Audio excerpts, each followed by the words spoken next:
بسم الله الرحمن الرحيم الحمد لله الصلاة والسلام على رسول الله وعلى آله وصحبه ومن والاه. Assalamu alaikum wa rahmatullahi wa barakatuhu. Dieu dit dans le Saint-Coran وَجَعَلْنَكُمْ شُعُوبًا وَقَبَائِلَ لِتَعَارَفُوا. Dans un autre verset, Dieu dit وَمَا أَرْسَلْنَا مِنْ رَسُولٍ إِلَّا بِلِسَانِ قَوْمِهِ لِيُبَيِّنَ لَهُمْ. Le dialogue dans la cité.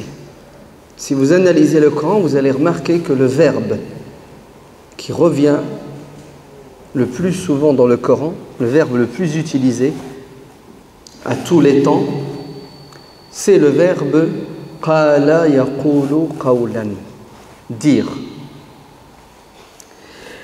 Et d'ailleurs, c'est le propre de l'être humain que de parler, que d'échanger, que de s'exprimer.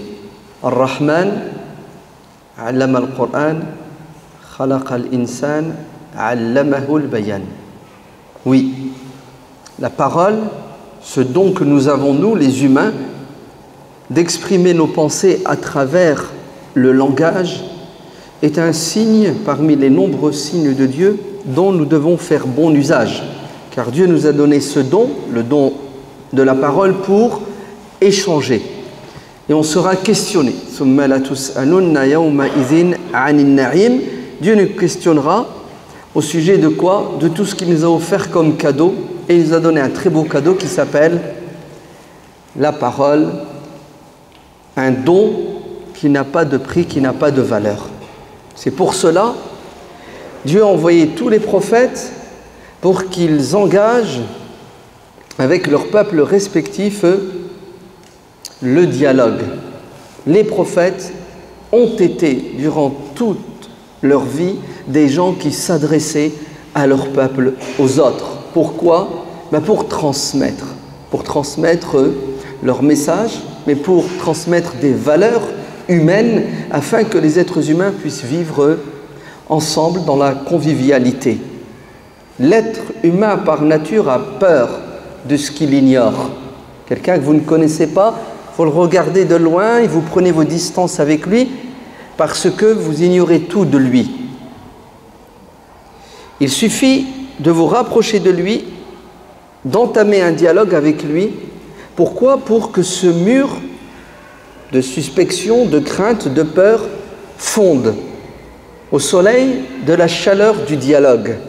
C'est pour cela, Dieu dit de manière claire et nette dans le Coran qu'il nous a créés libres, doués d'intelligence, avec des outils pour exprimer notre intelligence, la parole et autres, et il nous a dit que nous devions faire le pas vers l'autre qui est différent pour créer des liens et des relations avec lui. Nos différences ne doivent pas nous empêcher de chercher les convergences, les points de convergence entre les êtres humains. Et cela ne peut se faire que si et seulement si il y a échange et dialogue. Vous avez le droit de vous poser des questions sur l'autre. Pourquoi est-ce qu'il est comme ça? Pourquoi est-ce qu'il n'est pas comme ça? Pourquoi est-ce qu'il agit de cette manière et pas d'une autre manière? Vous avez le droit, c'est humain. On a tous un regard critique sur notre entourage. Le danger, c'est que vous souleviez des questions et que vous apportiez vous-même les réponses sans écouter la personne qui est concernée. Le mieux, c'est de faire le pas vers l'autre, de parler avec lui pour savoir qui il est, comment il pense, quels sont ses goûts et ses couleurs. Et là, qu'est-ce qui va se passer à votre avis? Vous n'allez plus douter, avoir peur de lui. Vous allez même l'apprécier parce qu'il aura des qualités. Tout l'être humain a en lui du bien et du mal. La deuxième étape, après le dialogue et l'échange, vous savez c'est quoi? Lita'arafu signifie vous entreconnaître, faire connaissance, échanger. Tu parles, tu te tais, tu écoutes l'autre qui parle. C'est ça le dialogue, c'est pas un monologue. Et si vous lisez le Coran, vous verrez. Wa qala ar-rasulu, le prophète a dit, juste après, les peuples ont dit au prophète. Hein? Le Coran insiste sur le fait que il n'y avait pas un monologue entre les prophètes qui détenaient la vérité, oui ou non, et leur peuple qui était dans l'égarement. Le Coran nous enseigne que nous devons nous taire et écouter l'autre, même si nous pensons avoir raison. Et oui, les prophètes auraient très bien pu dire à leur peuple, taisez-vous, ne parlez pas, j'ai la vérité. Et vous allez m'écouter. Jamais les prophètes n'auraient pu atteindre leur objectif avec cette méthode, cette manière de penser et d'agir. Les prophètes écoutaient. D'ailleurs, le Coran nous parle d'un certain peuple qui n'a pas voulu jouer le jeu du dialogue. D'ailleurs, ça s'est très mal terminé. Quand on ne dialogue pas, ça finit avec un cataclysme. Ça finit avec un tsunami, un tofan.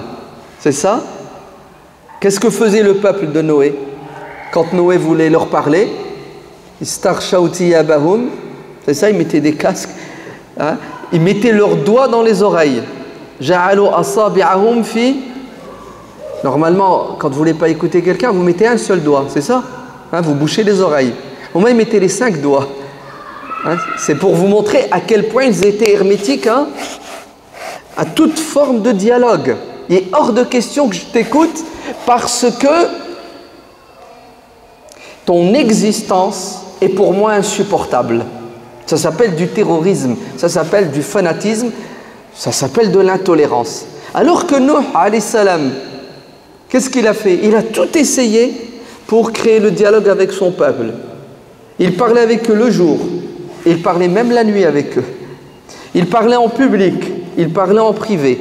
Il parlait à voix haute, il parlait à voix basse. Il a utilisé tous les moyens possibles et inimaginables. Il a fait tous les efforts pour échanger avec un peuple qui malheureusement n'a pas voulu échanger. Ça s'est terminé avec Tofan. C'est ce qui va nous arriver, nous, dans notre société française. Si on continue chacun à vivre dans son coin, vous entendez, à penser du mal de l'autre, sans créer le dialogue et l'échange, le tsunami, le choc des civilisations, la guerre fratricide est proche.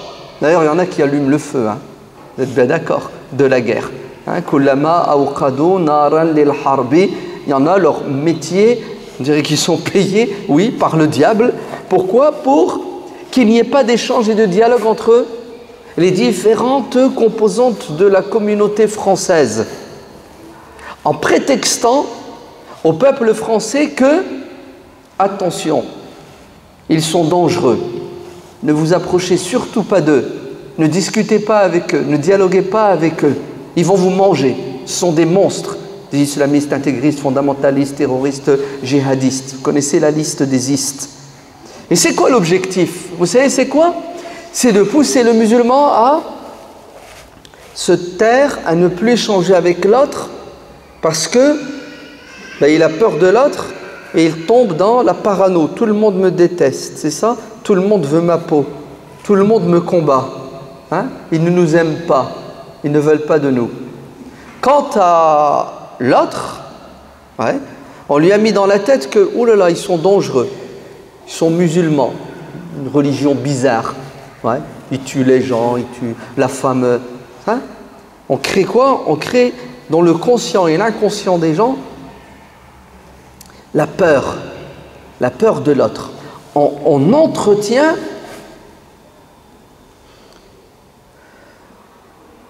un système qui est voué à sa perte.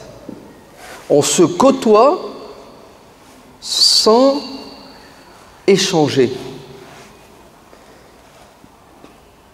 C'est une question de temps pour que ça explose. Et la solution, c'est ce que Dieu dit dans le Coran.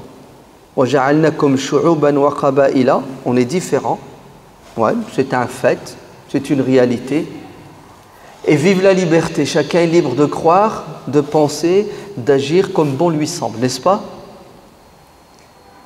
La différence n'est pas un problème. Le problème, c'est de ne pas l'accepter. Et pourquoi est-ce qu'on n'accepte pas la différence? C'est parce qu'on est imbu de notre personne.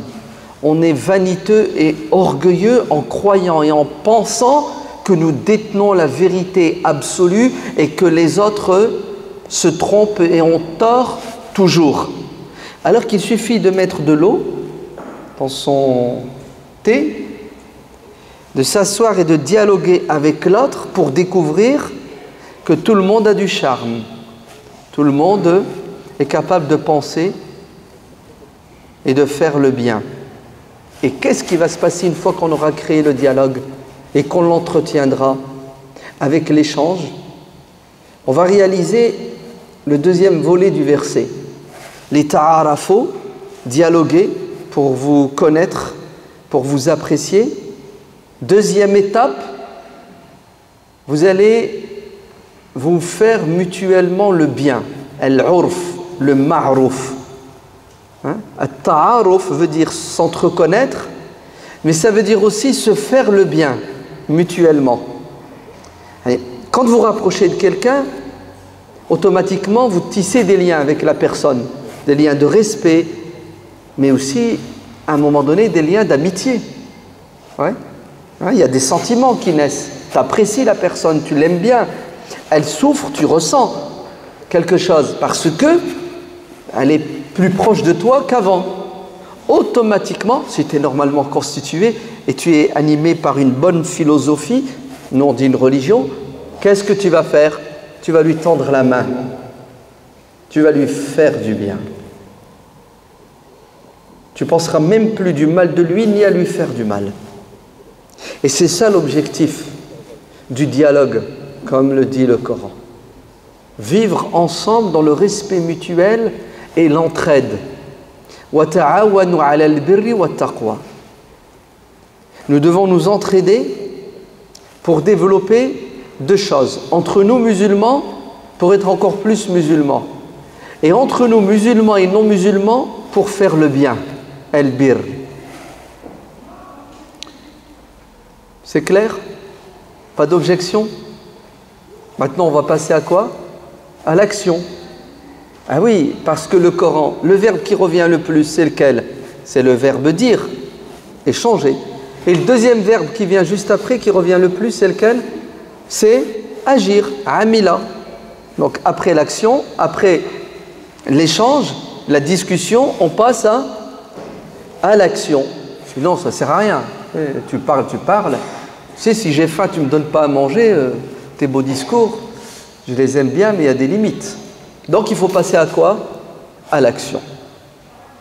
Du concret, pour réaliser nos idéaux. Et parmi nos idéaux, c'est que les êtres humains dialoguent entre eux. Pourquoi? Pour ne plus vivre dans la crispation et la suspicion.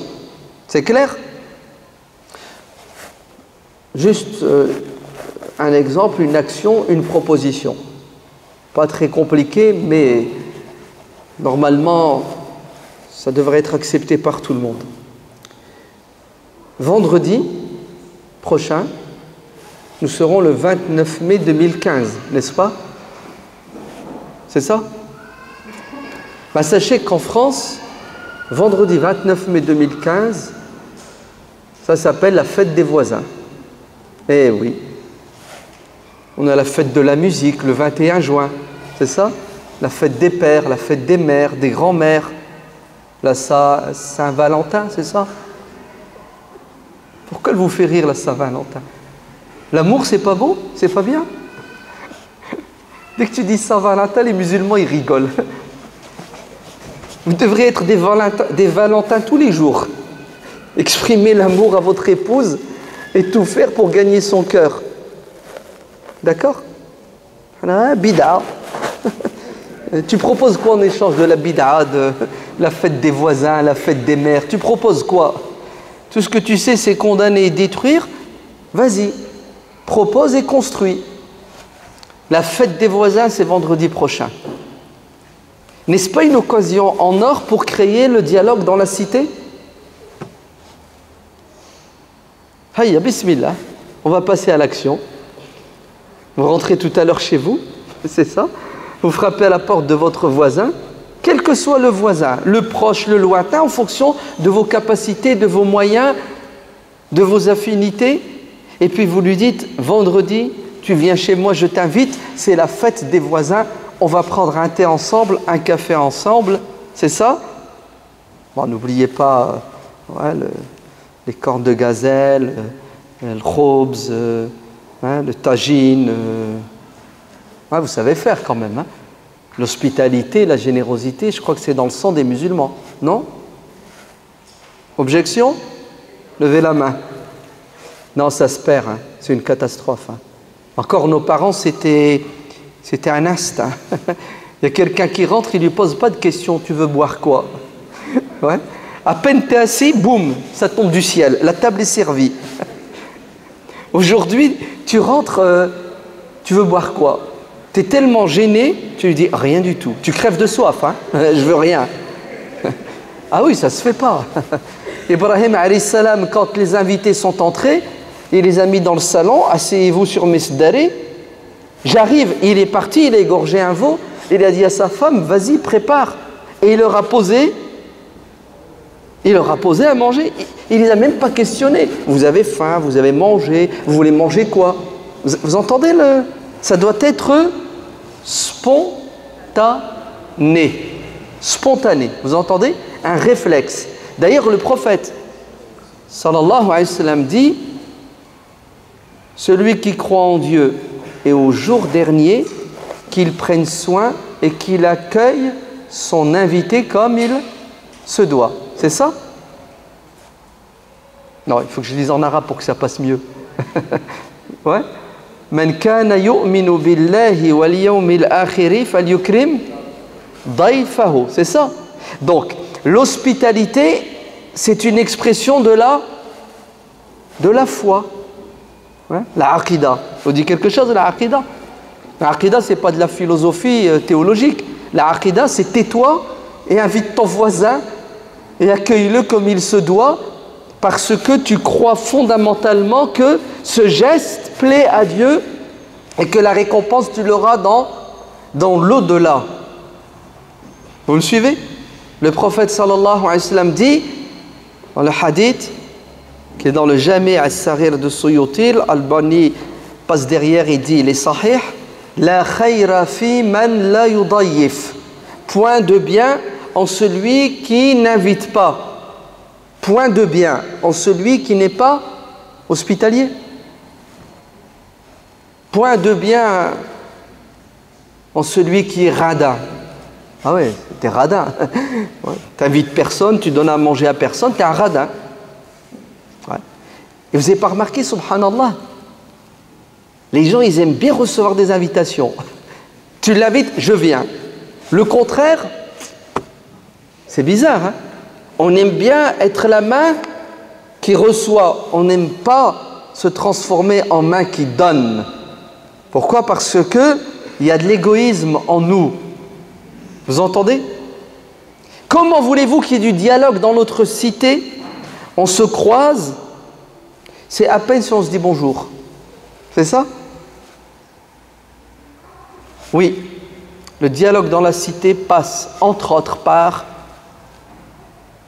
la fête des voisins, qu'il faut célébrer. Vendredi, samedi, dimanche, peu importe. Vous invitez vos voisins, vous passez avec eux 1 heure, 2 heures, 3 heures, 4 heures, dans l'échange, dans le dialogue. C'est ça? Dans la gentillesse, dans la douceur, dans la bonté, dans l'hospitalité. Et vous allez voir que les centaines et les milliers d'heures d'émissions télévisées, radio, qui font tout pour qu'il n'y ait pas d'échange et de dialogue en diabolisant une partie de la société française, vous les musulmans, en faisant peur à vos voisins, vous allez voir que tout ça va fondre au soleil de votre bonté, de votre charité, de votre hospitalité, de votre douceur, de votre gentillesse. Tiens, c'est pas des qualités du musulman, ça? C'est clair? On ne va pas discuter longtemps, vous êtes d'accord? Le dialogue est nécessaire, fondamental. Il faut passer à l'action et créer des moments forts pour échanger. Le premier discours que le prophète sallallahu alayhi wa sallam va tenir quand il arrive à Médine, c'est Afshu salam, saluez-vous les uns les autres. Donc, la salutation, c'est le déclic, le contact, c'est ça. Wa at'imu at-ta'am, donner à manger. Sallu bil-layli wan-nasu niyam, priez la nuit. Vous entrerez au paradis en paix. Et avant d'entrer au paradis là-haut, vous allez connaître le paradis sur terre. Parce que dans votre cité, dans votre immeuble, dans votre quartier, si vous faites tout ce qu'on vient de dire, tout le monde va vous aimer, tout le monde va vous respecter, tout le monde va vous apprécier, tout le monde prendra votre défense. Pourquoi? Parce qu'ils vous connaissent. Vous entendez? Ils ont goûté hein, réellement et physiquement à votre bonté.